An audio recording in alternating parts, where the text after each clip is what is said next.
Türkiye'de. TÜİK 40 milyon kişinin 2792 lira almasını yeterli görüyor. Ayçiçek yağının 30 liradan 65 liraya çıktığı, yumurtanın 50 liradan 1 liraya çıktı, 50 kuruştan 1 liraya çıktığı, esnaf paketinde esnafa 33 lira günlük verildiği, işçiye günlük 39 lira verildiği, asgari ücretinde 2792 lira olmasını teklif ettiklerine bakınca akılda bir tek şey kalıyor. AKP milletvekilinin söylediği şey. Onlar kuru ekmek yiyorlarsa tok sayılırlar demişti ya. İşte bu teklifin tamamı kuru ekmeğe talim ettirme teklifidir. Bundan sonra da asgari ücretle çalışanlar kuru ekmek yesinler, bu onlara yeter deniliyor.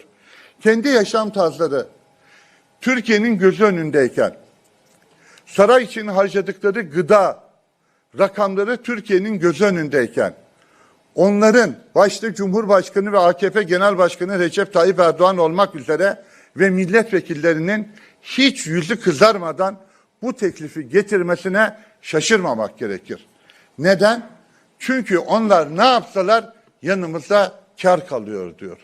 Çünkü onlar diyorlar ki muhalefet edebilecek herkesi sindireceğiz diyor. Onları bizim istediğimiz kıvama getireceğiz diyor. Cumhurbaşkanı Recep Tayyip Erdoğan bugün her şey gibi muhalefetin de yerli ve millisini ülkemize kazandırmak inşallah bize nasip olacak diyor. Şunu demek istiyor Cumhurbaşkanı, AKP Genel Başkanı. Şunu diyor. Diyor ki biz dernekleri hizaya sokacağız. Ses çıkartmayacaklar. Belediyeleri hizaya sokacağız. Ses çıkartmayacaklar. Milletvekillerini tutuklayacağız, cezaevine koyacağız, ses çıkartmayacaklar. Ama ses çıkartan, muhalif olan bir partiyi de yaşatmayacağız. Onu da yok edeceğiz, biat eden bir muhalefet yaratacağız diyor. Nasıl muhalefet yaratacaksın?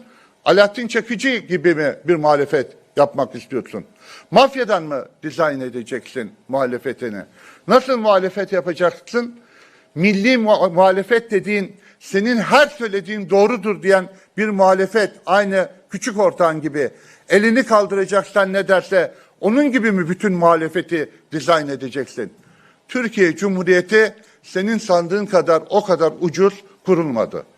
Senin sandığın kadar Türk milleti başını önüne eğmeyen bir millettir. Onlar 7 düvele karşı savaştılar. Kendi ülkelerinin içinde de kendi değerlerine, milli değerlerine, çocuklarının geleceğine, bir sarayın bir avuç azınlığına mahkum ettirmeyecek kadar yaşanmış bir tecrübeleri var bu milletin. Onun için bu millet yeri ve zamanı geldiği zaman seni apartman dairesinden alıp da saraya çıkartan bu millet saraydan alıp da hak ettiğin yere göndermesini de bilecektir. Değerli arkadaşlar, onlar millete şöyle bakıyorlar. Millet aç, asgari ücret 3100 lira olsun diyoruz. Kuru ekmek yeter diyorlar. Sağlık çalışanları ölüyor diyoruz. Öyle bir sorun yok. Var olmayan sorunu konuşmayın diyorlar. Sağlık çalışanlarının öldüğünü konuşmak istemiyorlar. Sakarya Tank Palet Fabrikası'nı karşılıksız sattınız, verdiniz.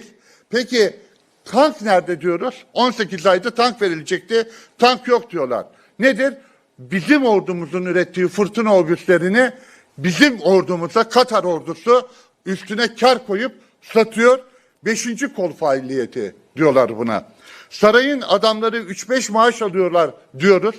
Liyakat yok diyoruz. Diploma yok diyoruz. Hayır, hasenat yapıyorsunuz. Hasenat yapıyoruz. Yardımlaşmaya karşı çıkıyorsunuz diyorlar bize. Yargıda adalet yok diyoruz. Mallarınıza el koyacaklar diyorlar. Sahte diploma var, gençler işsiz. Bir adama 4 koltuk verilir mi diyoruz. Memurları işten atacaklar diyorlar. Milleti kuru ekmeğe muhtaç ettiniz diyoruz. AKP'yi kapatacaklar diyorlar. İlk seçimde Millet İttifakı iktidara gelecek diyoruz. Darbe provokasyonu yapıyorlar diyorlar. Yani AKP'yi eleştirmek, devleti eleştirmek gibi algılıyorlar. Muhalefet görevini yapacak.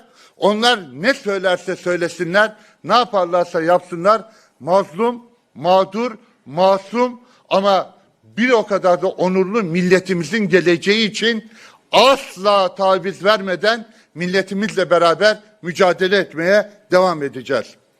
AKP sözcüsü Ömer Çelik bizim için paralel evren diyorlar. Paralel evrende bunlar diyor. Paralel evren arıyorsa kendi siyasi partisine bakacak. Onların milletten haberi yok. Onların kuru ekmek yiyenlerden haberi yok. Onların çöp konteynerlarından ekmek toplayanlardan haberi yok. Onlar asıl başka bir paralelde yaşıyorlar. Onların yaşadığı paralelde Türkiye Cumhuriyeti'nde yaşayan insanlarımız yok. Onlar bir avuç insanla birlikte saraylarda, köşklerde milyar dolarlarla birlikte yandaşların cebini doldurarak yaşamaya devam ediyorlar.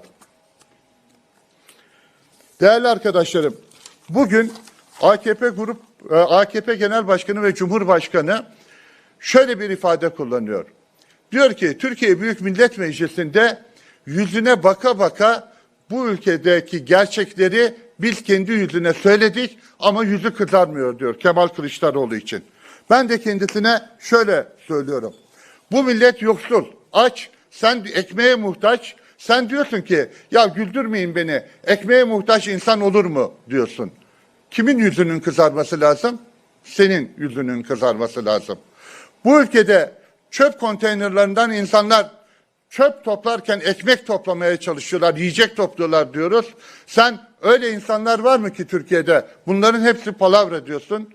Kimin yüzünün kızarması lazım? Senin yüzünün kızarması lazım. Bu ülkede insanlar intihar ediyorlar diyoruz. Onların başka nedenleri var. Onlar ruhsal bunalım geçiriyorlar diyorsun. Kimin yüzünün kızarması lazım? Senin yüzünün kızarması lazım. Bu ülkede insanlar kendilerini yakıyorlar diyoruz. Duymamazlıktan geliyorsun. Şunu açık ve net ifade ediyorum.